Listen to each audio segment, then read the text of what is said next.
வணக்கம். எப்படி இருக்கீங்க? நல்லா இருக்கேன். என் இனிய தமிழ் தரமான மக்களுக்கு பணிவான தாழ்வான என் வணக்கங்கள். பிரவீன் காந்தி. Yes sir.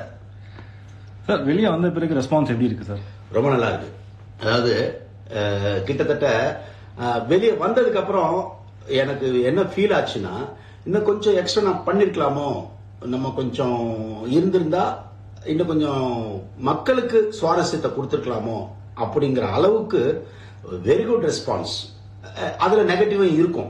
நீங்க வந்து பிலிம்னாலே நெகட்டிவ் பாசிட்டிவ் ரெண்டு சேர்ந்தாதான் அது பிலிமா கன்வெர்ட் ஆகும். அப்ப நெகட்டிவும் பாசிட்டிவும் சேர்ந்ததுதான் கலவைதான் உங்களை சிலுவையில் மாட்டாமல் தப்பிக்க வைக்கும். கலவையை பார்த்து பயப்படக்கூடாது. நான் வந்து ஜாலியாவே எடுத்துக்கிட்டேன். ஒரு சிலது தேவையில்லாம வந்துருச்சோ, குறிப்பா பாத்தீங்கன்னா பெண்கள் விஷயத்துல கொஞ்சம் ஒரு மாதிரி வந்துருச்சு. நியாயமா பாத்தீங்கன்னா நாங்க இருக்கிற கிட்டத்தட்ட ஒரு 11 கேர்ள்ஸ் இருக்காங்க. அந்த 11 கேர்ள்ஸ் கிட்டயும் நான் சொன்னது வந்து பெண்கள் மகாசக்தி. நல்லா புரிஞ்சுங்க, பெண்கள் மகாசக்தி. ஆண் பெண் இரண்டுல எது சக்தின்னு பாத்தீங்கன்னா பெண் தான். ஆண் வந்து இயங்காமல் நிற்பது, அதாவது ஸ்பேஸ். பெண் வந்து இயக்கம். ஒரு இயக்கத்துக்கு வரணும்னா பெண் சக்தி தான் இயங்கும். இப்போ உதாரணத்துக்கு நீங்க வீட்டுல ஒருத்தர் தூங்கிட்டு இருந்தாருன்னா ஒரு பெண்ணுக்கு பிடிக்கவே பிடிக்காது. அது அம்மாவாகட்டும், மனைவியாகட்டும், அக்காவாகட்டும் தூங்க விட மாட்டாங்க. ஏதோ ஒரு வேலையை கொடுத்து எழுப்பி ஓட விடுவாங்க. பெண் என்பவர் இயங்கிக் கொண்டே இருப்பவர்கள். அவர்களால் தான் இந்த உலகம் இயங்கிக் கொண்டிருக்கிறது. இத அவங்க கிட்ட அங்க இருக்கிற பெண்ணப்பா மகாசக்திப்பா, தயவு செய்து உங்களை நீங்களே சின்னதா வேல்யூ பண்ணிடாதீங்க. நீங்க சின்னதா உங்களை வேல்யூ பண்ணீங்கன்னா உங்களுடைய தாட்டு எதிர்க்க இருக்கவங்களுக்கு ரிஃப்ளெக்ட் ஆகி உங்களை சின்னதா ஹேண்டில் பண்ணுவாங்க. அப்படிங்கறத அந்த 11 கேர்ள்ஸுக்கு சொன்ன. மேபி ஒரு சிலர் அதை ரிசீவ் பண்ணிருப்பாங்கன்னா, என்ன அன்பார்ச்சுனேட்லி நான் சொல்ல போன விஷயத்தை இன்னும் கொஞ்சம் டைம் எடுத்திருந்தேன்னா மேபி அங்க இருக்கிற பெண்களுக்கு அது புரிஞ்சிருக்கும். அவர்கள் மூலமாக ரசிகர்களுக்கும் போய் சேர்ந்திருக்கும். இதெல்லாம் நான் வெளியே வந்ததுக்கு அப்புறம் இந்த ரெஸ்பான்ஸ் பார்த்துட்டு நான் ரியலைஸ் பண்ணது, இந்த வாய்ப்பை தந்த விஜய் டிவி பிக் பாஸ் டீமுக்கு நமஸ்காரம். சந்தோஷமா இருக்கேன். ரட்சகன் என்னோட ஃபேவரட் மூவி. அந்த மாதிரி ஒரு மூவி எதிர்பார்க்கலாமா சார்? சார், ரட்சகன்றது வந்து இப்போ இருக்கிற இளைஞர்கள் கொண்டாடக்கூடிய படம். ஏன்னா இன்றைய நம்மளுடைய நெருக்கடியான ஒரு அவசர உலகத்துல கோபம் இல்லாம யாராலையும் இருக்க முடியல. கோபம் எல்லாத்துக்கும் கோபப்படுறோம். அந்த படத்தோட கண்டென்ட்டே பாத்தீங்கன்னா, கோபப்படுறவன் காதலிச்சா, அதாவது தேசிய கீதம் பாடுறவன் டூயட் பாடக்கூடாது. அதுதான் ரட்சகன் படத்தோட ஒன்லைன். நீ நல்லதுக்கு கோவப்படுற அப்படின்னா உனக்கு எதுக்கு காதல் அவங்க அப்பா கேட்பாரு, ஹீரோயினோட அப்பா. அதான் தேசிய கீதம் பாடுறவன் டூயட் பாடக்கூடாதுன்னு. அந்த மாதிரி இன்றைய இளைஞர்களுக்கு வந்து எல்லா பொறுப்பும் இருக்கு. அவங்க விளையாட்டா இருப்பாங்க, ஆனா பொறுப்புகள் இருக்கு. ஆனா அந்த பொறுப்புகளை எக்ஸிக்யூட் பண்ண முடியல. ஏன்னா கோவம், அவசரம். எல்லாருக்கும் டார்கெட் பிக்ஸ் பண்ணிட்டு இருந்த உலகம் எல்லாரையும் ஓட வைக்குது. ஓடிக்கிட்டே இருக்கும். நம்ம எல்லாமே ஓடிக்கிட்டு இருக்கோம். அந்த ஓடிக்கிட்டு இருக்கிறதுல கோவம் இல்லாம ஒருத்தன் ஓடிட்டான்னு வச்சுங்க, அவனுக்கு ஈஸி கப்பு. இததான் நான் ரட்சகன்ல சொன்னேன். கோவத்தை கட்டுப்படுத்து அப்படின்னு சொன்னேன். அந்த படம், அந்த கண்டென்ட் இன்னைக்கு இருக்கிற ரசிகர்கள் கொண்டாடுறாங்க. உதாரணத்துக்கு இப்ப சமீபத்துல என்னோட ஹீரோ நாகார்ஜுன் சார் வந்து ஒரு படத்தில் நடிச்சு, அந்த படம் வந்து மிகப்பெரிய, அதுல வந்து என்னுடைய பாடல் சோனியா என் பாட்டு மிகப்பெரிய சென்சேஷனல் ஹிட் ஆனதுக்கு அப்புறம் நான் என்ன ஃபீல் பண்ணேன்னா, ஏற்கனவே அந்த நாகார்ஜுன் சாரை வந்து நிறைய பேர் இன்டர்வியூ கேட்கும் போது என்ன சொன்னாங்கன்னா, சார் ரட்சகன் 2 எப்ப சார் எடுப்பீங்க? இப்போ எனக்கும் interested, I am also interested அப்படின்னு நாகார்ஜுன் சார் சொல்லியிருக்காங்க. நான் அப்ப கூட பெருசா அதை இது பண்ணிக்கல, அதுல ஸ்பீடு காட்டல. ஏன்னா ஒரு புடிசரை பிடிக்கிறது இப்போ ரொம்ப டஃப்பான ஒரு ஜாப். எனக்கு இப்ப நாகார்ஜுன் சார் மேலே ஒரு பெரிய ஒரு கவனம் வந்துருச்சு. அதே மாதிரி என்னுடைய ரட்சகன் படத்திற்கு மிகப்பெரிய கவனம் இளைஞர்கள் மத்தியில வந்துருச்சு சோனியா பாடலால. அதனால மிக விரைவில் ரட்சகன் பார்ட் 2 எடுக்க வேண்டிய அவசியத்திற்கு நான் தள்ளப்பட்டிருக்கேன். எடுக்கலனா நான் குற்றவாளி. அது கொஞ்சம் கஷ்டம் தான், டஃப் ஜாப். ஏன்னா நான் ஒரு கேப் விட்டுட்டேன். எல்லாரையும் கன்வின்ஸ் பண்றது ரொம்ப, அது ஒரு நான் அனுபவத்துல பார்த்தேன், எல்லாரையும் கன்வின்ஸ் பண்றது ரொம்ப கஷ்டமா இருக்கு. ஏன்னா கேப் விடக்கூடாது. சினிமால கேப்பே விடக்கூடாது. எந்த ஜாப்லயும் சரி, கேப் விட்டோம்னா உங்களை அப்டேட்ல இல்லையோன்னு. நான் அப்பப்ப டேட்லயே இருப்பேன். அப்டேட் இல்ல, அப்பப்ப டேட் என்ன நடந்துகிட்டு இருக்குன்றத நம்ம அந்த தேர்ட் ஐல பாத்துக்கிட்டே இருப்போம். பட் அதை வந்து நீங்க பிராக்டிகலா எவ்வளவு சொன்னாலும் புரியாது. என்ன சார் லாஸ்ட் படம் எப்ப எடுத்தீங்கன்னு கேட்பாங்க. சோ இவ்வளவு காம்ப்ளிகேட்டட் இருக்கு.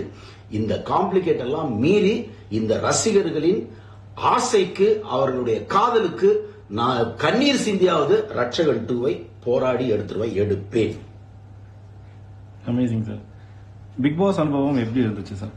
சார் உண்மையிலே சார் நான் போற வரைக்கும் அது ஒரு ஷோ, ரைட்? ஷோ. அதுல வெளியே இருந்து பார்க்கும்போது பல கமெண்ட்ஸ் இருக்கும். ஸ்கிரிப்டான்னு கேட்பாங்க, எல்லாம் செட்டப்பும்பாங்க. நான் அவ்வளவு கூட போல. ஓகே, ஒரு ஷோ கமல் சார் பண்ணாரு. கமல் சார்லாம் போய் பண்றாரு. கமல் சார் நம்ம வேறையா பார்த்தோம், அவர் போய் இந்த ஷோலாம் இருக்காருன்னு கமெண்ட்ஸ் எல்லாம் எனக்கு இருந்தது உண்டு. கமல் சார் ஏன் அதை பண்ணாருன்றது நான் ஷோக்குள்ள நுழைஞ்சதுக்கு அப்புறம் தான் தெரிஞ்சது. அது ஒரு தவம். அங்க ஒரு எனக்கு தெரிஞ்சு சார், நான் ஒரு டைரக்டர்ன்றதுனால ஒரு 400 பேர் ஒர்க் பண்ணுவாங்கன்னு என்னோட கெஸ். ஏன்னா 24x7 நமக்காக ஒர்க் பண்ணிட்டே இருக்காங்க. எங்க 20 பேருக்காக 400 பேர் ஒர்க் பண்ணிட்டே இருக்காங்க. அந்த ஒர்க்குக்கு அவ்வளவு பெரிய எப்படி அதை ஆர்கனைஸா பண்றாங்க. எங்கேயுமே தப்பு நடக்குமா நானும் பாக்குறேன். எங்கேயாவது மிஸ் பண்ணுவாங்களான்னு பார்த்தா நோ மிஸ்ஸிங்கிறதே இல்லை. அதை நான் ஆச்சரியப்பட்டு பார்த்தேன். எனக்கு அந்த நினைவுல எனக்கு டைம் தள்ளிடுச்சு. எனக்கு எப்படி இது முடியுது? எங்கேயாவது அதாவது உள்ள நுழைஞ்சு கேரவன்ல ஏறினதுல இருந்து என்னை அவர்கள் எடுத்துக்கொள்கிறார்கள். என்ன அப்படியே டேக்கிங் கேர் பண்ணிக்கிறாங்க. என்ன அப்படியே கேமராக்கள் மொய்க்கிறது. எப்படி ஒரு தேனை ஒரு வண்டுக்கள் மொய்க்குமோ அது மாதிரி வர்ற அந்த உள்ள நீங்க நுழைஞ்சிட்டீங்கன்னா, கேம் ஆட நுழைஞ்சிட்டீங்கன்னா உங்களை கேமராக்கள் மொய்க்கிறது. அந்த கேமராக்கு பின்னாடி 400 பேர் மொய்ச்சு உங்களை அவ்வளோ டேக்கிங் கேர் பண்றாங்க. தப்பு பண்ணாம பாக்குறாங்க. நம்ம பிக் பாஸ பத்தின ஒப்பீனியனே எனக்கு மாறி போச்சு. அது நான் ஒரு சும்மா ஒரு நம்ம சின்ன பசங்களை ஒரு மாதிரி காட்டுறாங்க அப்படிலாம் சமுதாயத்தின் குற்றச்சாட்டுகள் இருந்தது. நானும் ஓகே அப்படிதான் இருக்கும்னு நினைச்சேன். ஆனா வந்ததுக்கு அப்புறம் அந்த ஹார்ட் ஒர்க்குக்கு என்னுடைய ஹேட்ஸ் ஆஃப். அந்த 24x7 பிளஸ் அந்த அது ஒரு ஷோவாவே இல்ல சார். அது எனக்கு அதான் ஆச்சரியமா இருக்கு. ஷோன்றது என்ன, ரெடி கமான் ரெடி டேக் அப்படிதான் நம்ம பார்த்திருக்கோம். இங்க பார்த்தா அது ஏதோ நீ இது ஒரு கடமை, நீ இதுக்குள்ள இவ்வளவு பெர்ஃபெக்ஷன் இருக்கணும்னு சொல்லிட்டு அந்த பிக் பாஸோடைய கமெண்ட்ஸ் ஆகட்டும், அந்த கரெக்டா அந்த ஸ்டோர் ரூம்ல இருந்து ஒண்ணு வரதாகட்டும், நீங்க ஸ்டோர் ரூம்ல கொண்டு போய் வைக்கிறதாகட்டும், எல்லாமே அவ்வளோ ஆர்கனைஸ்டா பண்ணது. எனக்கு அந்த இடம் நான் அடுத்த படம் பண்ணும்போது அந்த பர்ஃபெக்ஷனை தான் நான் அந்த டீம் சேர்க்கறது தான் அதை நான் அங்க லேர்ன் பண்ணேன் சார். உண்மையிலேயே பிக் பாஸ் அனுபவம் என்னுடைய ரட்சகன் படம் பண்ணும்போது எனக்கு அப்போதைக்கு அது பெரிய படம், இந்தியாலேயே அது பெரிய படம். அதை எப்படி நீங்க எடுத்தீங்க, கிளைமேக்ஸ் எல்லாம் எப்படி எடுத்தீங்க? 3 ஹெலிகாப்டர் செங்கல்பட்டுல தான் நான் எடுத்தேன். அதெல்லாம் அமேசிங்கா அப்போதைக்கும் பேசப்பட்டது, இப்பவும் பேசப்படுது. எனக்கு அதெல்லாம் விட இவ்வளோ பெரிய விஷயத்த ஒரு சும்மா 20 பேர் அதுல எல்லாம் சின்ன பசங்க, இவங்களுக்கு இவ்வளோ பெரிய வேலை நடக்குதுன்னா அப்போ இவங்க அந்த ஷோவை நடத்தல. அதை ஒரு சமுதாயத்திற்கு எதையோ சொல்ல விரும்புது. நான் அதை தான் புரிஞ்சுக்கிட்டேன். இந்த சமுதாயத்துல நீ வாழணும்னா உனக்கு விழிப்புணர்வு அவசியம். அந்த ஷோவோட கான்செப்ட் என்ன? அவேர்னஸ். கவனமாக இரு. கடவுள் என்பது என்ன கேட்டா எதுவுமே இல்லைங்க. உங்க கவனம் தாங்க கடவுள். நீங்க கவனமா இருந்துட்டீங்கன்னா உங்களை வெல்ல முடியாதுங்க. அதை பிக் பாஸ் டீம் அந்த 20 பேருக்கும் ஞாபகப்படுத்திக்கிட்டே இருக்கு. நிச்சயமா அதை புரிஞ்சுக்கிட்டாங்கன்னா வெளியே வர 20 பேரும் சமுதாயத்தில் ஒரு பெரிய மாற்றத்திற்கான சக்தியாக மாறுவார்கள். அப்படி ஒரு ட்ரைனிங் அங்க தராங்க. ரியலி எனக்கு அந்த சக்தியை நான் கொஞ்சம் தான் எடுத்திருக்கேன்னு நினைக்கிறேன். ஏன்னா இன்னும் இருந்திருந்தா நிறைய நான் எடுத்திருப்பேன். பட் இயற்கை எனக்கு ஒரு வாரம் நீ போதும் கிளம்புன்னு சொல்லிட்டு போ மாதிரி நான் அதை எடுத்துட்டு வந்துட்டேன். ஆனா இன்னும் கொஞ்சம் இருந்திருந்தா நான் இன்னும் கொஞ்சம் அங்கிருந்து சக்தியை எடுத்துட்டு வந்திருப்பேன். ஃபேண்டாஸ்டிக் அனுபவம். உங்களுக்கு பிடிச்ச கண்டஸ்டன்ஸ் யாரா சார்? ஆல்ரெடி நான் கனி மேடம் சொன்னேன். கனிவான பெண் கனி. என்ன ரெண்டாவது சமைக்கும் போது சார் எப்பவுமே அந்த அம்மா கிட்ட வீட்டுல சமைக்கிற மாதிரி ஒரு ஃபீல் இருந்தது நமக்கு. அதுல ஒரு ஆக்சுவலி அவங்க நடிக்கிறாங்க, ரைட்?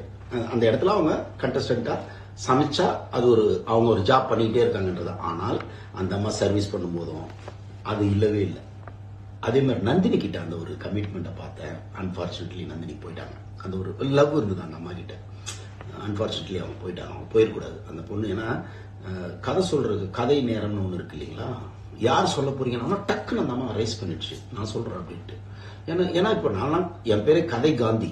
நான் கதை சொல்றதுல நான் சின்ன வயசுல இருந்து ட்ரெயின் ஆயிருக்கேன். நானே யோசிச்சுட்டு இருக்கேன். பார்த்தா அந்த அம்மா எந்திரிச்சு இவ்வளவு அவசரமா என்ன சொல்ல போகுதுன்னு பார்த்தா அவ்வளவு அருமையான நேரேஷன். எனக்கெல்லாம் கண் கலங்கிச்சு. அந்த நந்தினி பேசும்போது அவங்களுடைய லைஃப் சொல்லும் போது ரொம்ப கஷ்டமா இருந்தது. சோ அந்த கேரக்டர் உள்ள இருந்திருந்தா ஒரு வலியா இருக்கிற பெண் கூட ஒரு புதிய வழியை நோக்கி பயணிக்கலாம் இந்த பிக் பாஸின் மூலமாக அப்படிங்கறத நம்ம ப்ரூவ் பண்ணியிருந்தா நல்லா இருந்திருக்குன்றது எனக்கு. அந்த அவங்கள நான் 2வது சாய்ஸா வச்சிருந்தேன்.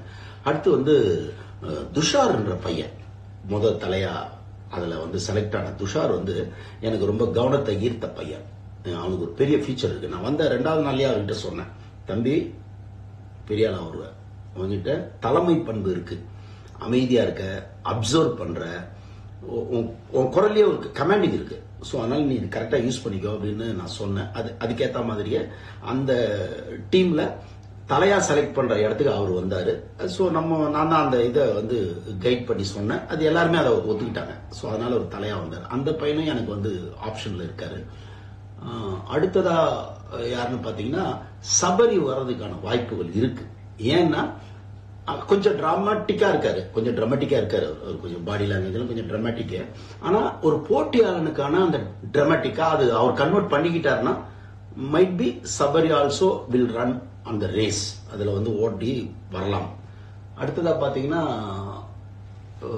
அப்சரா வந்து நான் கவனிச்சதுல ஒரு உள்ளுக்குள்ள ஒரு பவர் வச்சிருக்கிற பெண். உள்ள நான் உங்ககிட்ட பேசும்போது உள்ள நான் சொல்றேன் தெரியுங்களா, பெண் வந்து சக்தியான ஒண்ணு அது அந்த அம்மா கிட்ட இருக்கு. ஆனா கொஞ்சம் அவங்க கிட்ட ஒரு ஷைனஸ் இருக்கு. அது அந்த ஷைனஸ் வந்து எடுத்து அவங்க வெளியே போட்டுட்டு ஒரு ஒரு ஒரு ஃப்ரீ ஆயிடணும். அது வந்துச்சுன்னா தான் நீங்க அந்த தலைமையா நம்பர் 1க்கு வர முடியும். அது ஒண்ணு அவங்கள பிரேக் பண்ணுது. மேபி வர நேரங்கள்ல அவங்களுக்கே மைண்டுக்குள்ள அது சொல்லி அவங்களே அதை சரி பண்ணிக்கிட்டாங்கன்னா ரேஸ்ல அவங்களும் வர்றதுக்கு வாய்ப்பு உண்டு. அதுக்கப்புறம் பாத்தீங்கன்னா கொஞ்சம் அழகா இருக்கிறதுனால கொஞ்சம் ஸ்மார்ட்டா இருந்தா maybe Arora also might be. அது வந்து எனக்கு பொறுத்த வரைக்கும் அவங்க லாஸ்ட் ஆப்ஷனா தான் இருக்காங்க. இருந்தாலும் அந்த பொண்ணுகிட்டே ஒரு சின்ன நிதானமும் சின்ன ஒரு பிளானிங் இருக்கு. மேபி அரோரா ஆல்சோ இந்த கேம்ல வருவாங்கன்னு நான் நம்புறேன் சார். வீட்டுல யாரு ஃபேக்கா இருக்காங்க சார்? எல்லாரும் வந்து கிளாப் பண்ணுது இருந்த அத்தனை பேரு கிளாப் பண்ணது யாருன்னு உங்களுக்கே தெரியும். பாரு, அது வந்து 100 ரகுவர பாரு, 100 மன்சூர் அலிகான் பாரு, 100 நம்பியார். ஓகே சார், நீங்க எவிக்ஷன் ஆகும்போது லாஸ்ட் மினிட்ல வந்து யாரும் கிட்ட வர வேண்டாம்னு சொல்லிட்டீங்க. சோ அதுக்கான உண்மையான ரீசன் என்ன சார்? என்னன்னா சார், ஃபர்ஸ்ட் வந்து அன்எக்ஸ்பெக்டட். அதாவது நானே ரெடி ஆயிட்டேன், என்ன இருந்தாலும் நம்ம மனுஷன் தானே. இப்ப என்ன ஒரே டிமாண்ட் வந்துச்சுன்னா இப்ப வெளியே போய் என்னத்த சொல்றது, என்ன ஒரு வாரத்துல வந்துட்டீங்க, எனக்கு ஐ டோன்ட் கேர். ஆனா என்னை சுத்தி இருக்கிறவங்க கேட்கிற கேள்விக்கு என்ன பதில் சொல்ல போறோம், அது வந்துச்சு என் மைண்ட்ல டக்குன்னு. ஐயோ அப்படி அதுல இருந்தேன். அப்புறம் திருப்பி விழிப்புணர்வு வந்துட்டேன். விழிப்புணர்வு சரி ஓகே ஃபைன் இட்ஸ் ஹேப்பனிங் அப்படின்ட்டு என்ன பண்ணேன், கனி மேடம் கிட்டயும் அந்த துஷார் கிட்டயும் சொல்லிட்டு வரணும்னு நினைச்சேன். ஏன்னா நமக்கு நல்ல சோலா தெரிஞ்சவங்க 3-4 பேர் இருக்காங்க. துஷார், இவரு, அப்புறம் வினோத், கானா வினோத், அப்புறம் பிரவீன் ராஜ் இதெல்லாம் வந்து எனக்கு இவங்க கிட்ட எல்லாம் சொல்லிட்டு வந்துருக்கணும். என்னன்னா அவங்க கிட்ட போய் சொல்லிட்டு அவங்க கிட்ட மட்டும் நான் என்னோட எமோஷன்ல காட்டிட்டு வந்திருந்தேன்னு வச்சுங்களேன், மிச்சவங்களுக்கு ஒரு மாதிரி அன்ஈஸியா இருக்கும். அப்ப நாங்கெல்லாம் என்ன தப்பா அப்படின்னு நான் எல்லாரையும் ஹக் பண்ணணும், அதுக்கு டைம் எடுத்துக்கும். எனக்கு என்னன்னா மைண்ட் இப்ப எதுக்கு போயிடுச்சுன்னா, இந்த இடத்துக்கு வந்துட்டு ஏன் இயற்கை நம்மள ஒரு வாரத்துக்குள்ள நானும் அந்த முடிவு எடுத்துட்டேன். ஏதோ ஒரு காரணங்களை இன்னும் ஒரு வாரம் கூட இருந்திருக்கலாமே, ஏன் அதுல அதிகமா எனக்கு மைண்ட் அங்க போனதுனால இங்க எனக்கு திருப்ப முடியல. திரும்பிட்டு சரி ஒருத்தர்கிட்ட லவ் காட்டிட்டு மிச்சவங்க கிட்ட காட்டலன்னா அது அவங்களுக்கு பெயின்ஃபுல்லா இருக்குமே. டோட்டலாவே இன்னொன்னு நான் சொல்லவும் அங்க நான் தயாராயிட்டேன். என்ன தயாராயிட்டேன்னா, என்ன யாரும் தோக்க அடிக்க முடியாதுன்னு அதுக்கு ஜம்ப் ஆயிட்டேன் மைண்ட்ல. சோ இப்ப என்னன்னா தோல்விங்கிற மனப்பான்மை எப்பவுமே சார் நான் ஒண்ணுத்துல ரொம்ப தெளிவா இருப்பேன் சார். நான் 5 படம் பண்ணேன், 5ல 3 படம் நல்ல பேர் வந்தது. ஒரு 2 படம் முன்ன பின்ன இருக்கும்போது கூட நான் அதை தோல்வியா கன்வெர்ட் பண்ணிக்கவே மாட்டேன். ஏன்னா அப்புறம் ஓட முடியாது. அதனாலேயே சரி இங்க நம்ம வந்து காட்டிடக்கூடாது, இது ஒரு அனுபவம், அவ்வளவுதான். நம்ம அனுபவத்துக்கு தான் வந்தோம், அனுபவத்துல இருந்து சீக்கிரம் அனுப்பப்படுறோம், அவ்வளவுதானே தவிர இதுல வெற்றி தோல்வி இல்ல.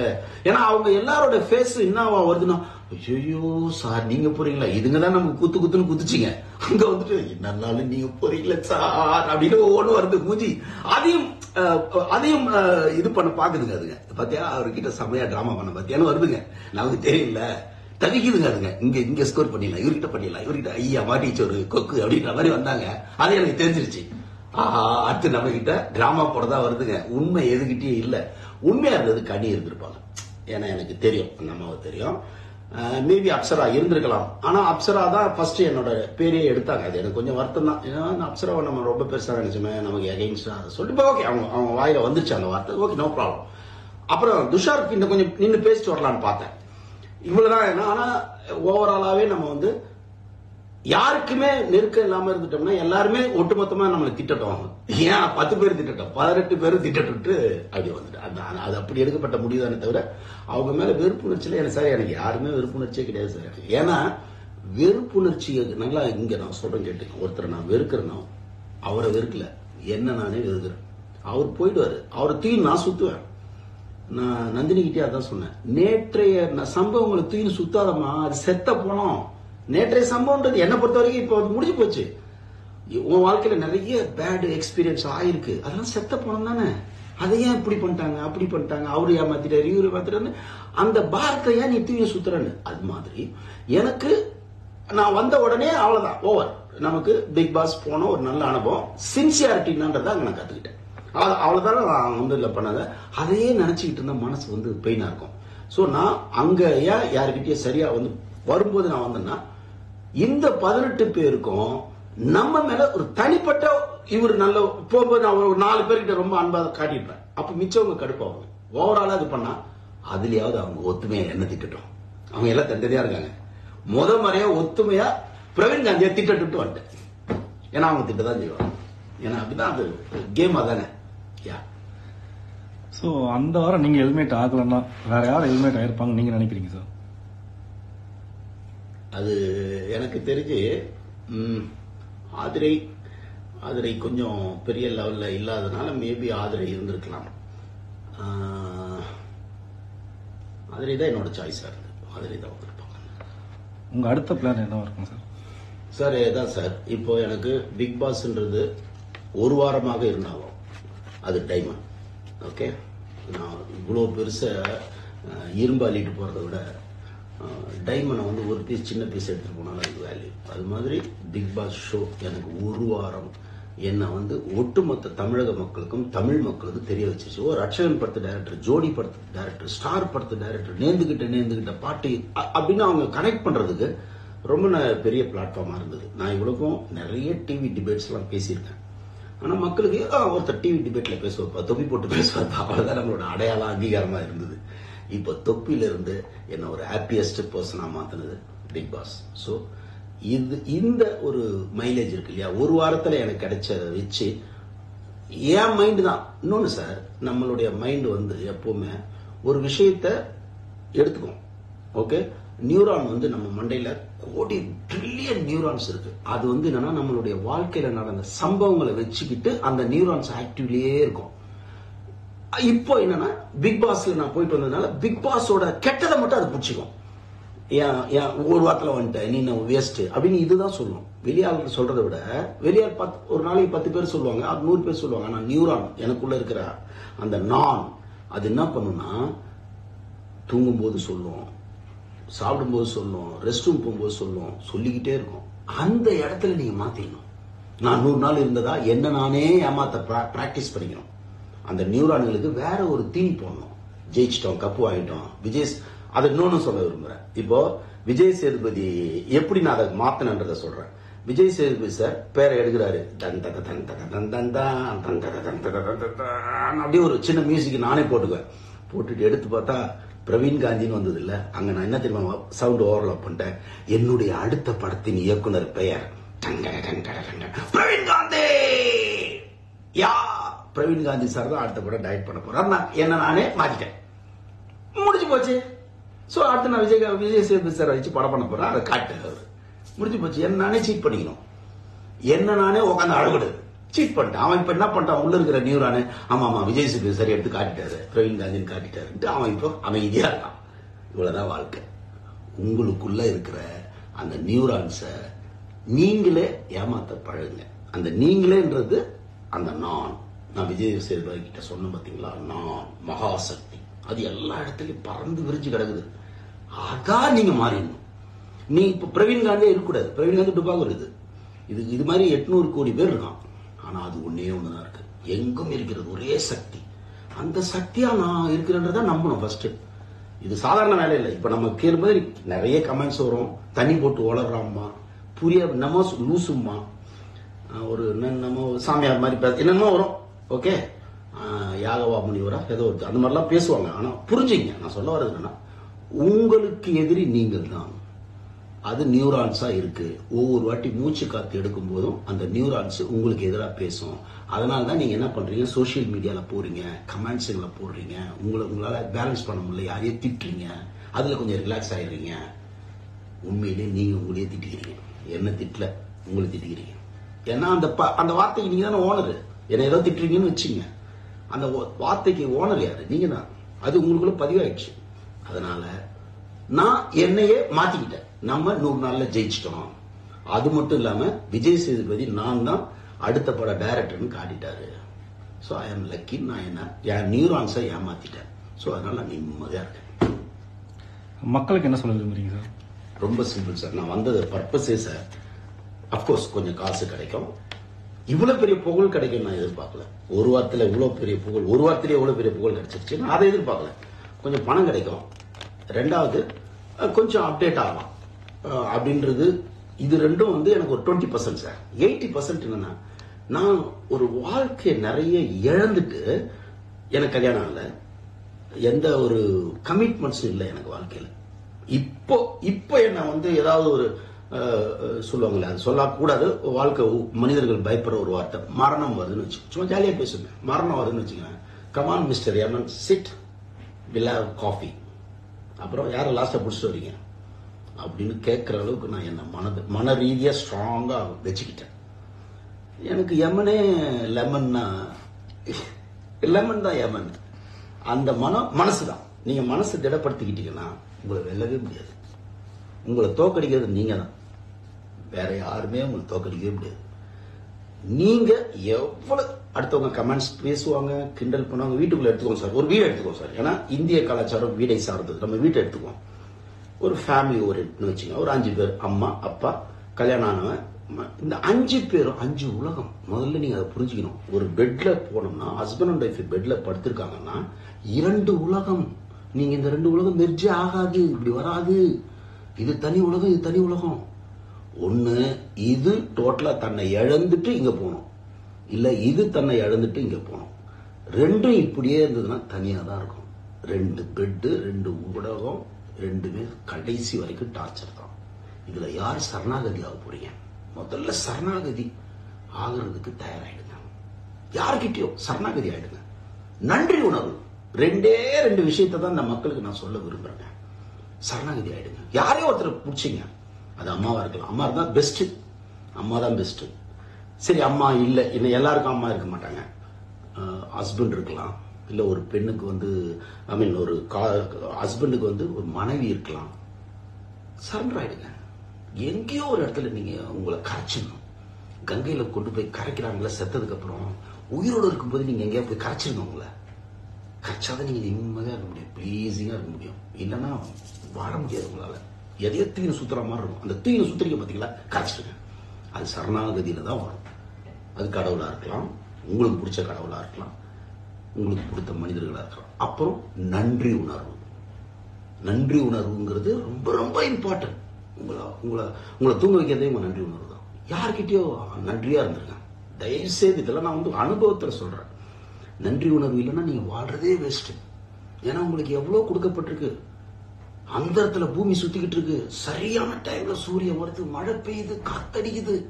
உங்களுக்கு தேவையான அடிப்படை காத்து, மூச்சு காத்து, இல்லைன்னா செத்து போயிடுவோம். அது ஃப்ரீயா கொடுக்கப்பட்டிருக்கு. இதுக்கு நன்றியா இருக்கோம் நம்ம. ஆனா நம்ம என்ன பண்றோம், அவனை விட நான் கம்மியா இருக்கேன்னு சண்டை போடுறோம்.